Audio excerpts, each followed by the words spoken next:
सतरे कौन बदली जीवे ओडिशार मुख्यमंत्री मोहन माझी आउ सतरे कौन ओडिशा सरकार रे बड़ धरणर परिवर्तन घटाइबे प्रधानमंत्री नरेंद्र मोदी।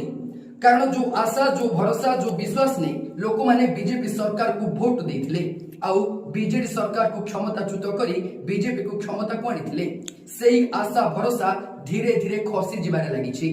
कारण ओडिशार मुख्यमंत्री मोहन माझी जड़े अत्यंत शांत सरल तथा भद्र मनीष एक कथा निश्चय सत, किंतु ओडिशा परी गोटे राज्य को शासन करने जो दृढ़ता आवश्यक हुए जो कठोरता आवश्यक हुए ताहा तांको पाखरे टिके कम रहुछि, जहा फल ओडिशा रे दिन को दिन अपराधर संख्या बढ़ी चली आउ अपराधी माने खोलम खोला बाहर बुलुछंती।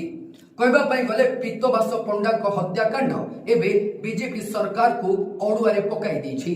बीजेपी सरकार केते अपारग ताकू ने सोशल मीडिया रे जोरदार चर्चा चली। तेणु ओडिशार मुख्यमंत्री मोहन माझी को अत्यंत कठोर होगा पड़िबो आउ कड़ा निष्पत्ति नेबा पड़िबो, किंतु ताहा से करिबारे टिके पछुआ रहउछंती। तेणु कथा चली आलोचना चली जे कुआडे अति शीघ्र ओडिशा सरकार रे बड़ धरणर परिवर्तन करि पारंती प्रधानमंत्री नरेंद्र मोदी। एमिति कि ओडिशार मुख्यमंत्री मध्य कुआडे बदली पारंती।